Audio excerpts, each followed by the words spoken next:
సమగ్ర కుటుంబ సర్వేకు అర్హత లేదు, అది ఎక్కడ కూడా గవర్నమెంట్ టేబుల్ మీద పెట్టలేదు, దాన్ని క్యాలిక్యులేట్ చేయకూడదు అని చెప్పి నేను కూడా అడుగుతా ఉన్నదే. 2011 సెన్సస్ అయితే మన యూపీఏ గవర్నమెంటే చేసింది కదా. 2011 సెన్సస్ ను యూపీఏ గవర్నమెంట్ చేసినప్పుడు తెలంగాణ జనాభా 3,53,00,000. అర్జున్ పైకిరా. 3,50,00,000 చిల్లర అని మనం చెప్పినాం. ఆ రోజు 83 లక్షల ఇండ్లున్నాయని చెప్పినాం.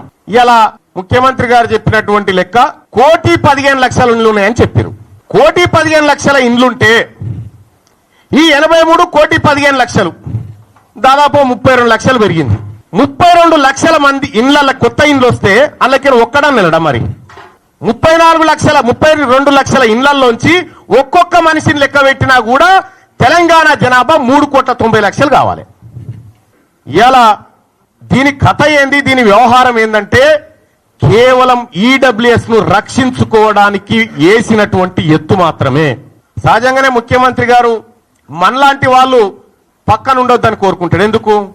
తీన్మార్ మల్లన్న కాంగ్రెస్ పార్టీలో ఉండి ఓపెన్ గా జరిగినటువంటి అన్యాయాన్ని ప్రశ్నిస్తా ఉంటే ఆయనకు శవనం పడుతుంది.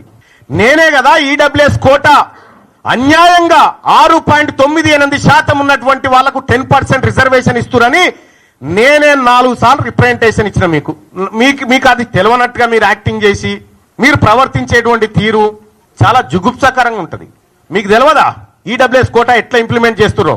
ఇలా 160% ఉన్నటువంటి బీసీలకు 27% రిజర్వేషన్, 10% లేనటువంటి అగ్రవర్ణాలకు 10% రిజర్వేషన్ ఇస్తే ఈ అన్యాయాన్ని ప్రశ్నించడం బీసీగా, బీసీల రక్తం పంచుకొని పెట్టిన బిడ్డగా నా హక్కు, అది నేను మాట్లాడతా. ఇలా నీ వర్గాల రక్షణ కోసం నువ్వు సమగ్ర కుటుంబ సర్వే ఏది మొన్న చేసిన సర్వేని అడ్డం పెట్టుకున్నావు కదా, మరి నా వర్గాల హక్కుల కోసం, నా వర్గాల రిజర్వేషన్ల కోసం నేను కూడా మాట్లాడతా కదా. అదే చేసిన నేను.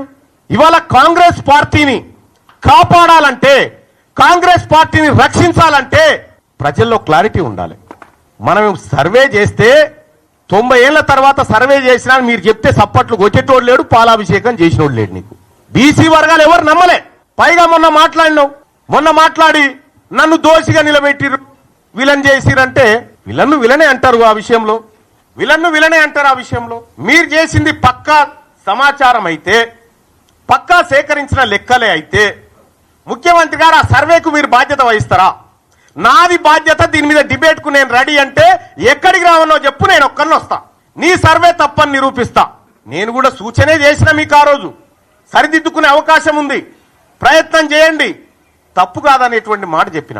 మీరు ఒక తప్పు చేసి ఆ తప్పును కప్పిపుచ్చుకోవడానికి మళ్ళీ తప్పు చేసి, ఆ తప్పును కప్పిపుచ్చుకోవడానికి మళ్ళీ తప్పు చేసి ఇవాళ సమగ్ర కుటుంబ సర్వే ద్వారా, కుల సర్వే ద్వారా ఓసీల పాపులేషన్ పెరుగుతుంది. 2011లో మనమే చేసినాం కదా సెన్సస్. ఆ రోజు తెలంగాణ రాష్ట్రంలో ముస్లింల జనాభా, మొత్తం ముస్లింల జనాభా 44 లక్షలు ఉంటుంది. ఈ రోజు అదే 44 లక్షలు ఉంటుంది. ఇది ఎట్లా సాధ్యం? ముస్లింలు ఎవరు పిల్లల్నే కానలేదా? మధ్యలో సమగ్ర కుటుంబ సర్వే వదిలేద్దాం, కేసీఆర్ చేసింది. మన సర్వేలే కంపేర్ చేస్తేనే ఇక్కడ పొందడం లేదు కదా.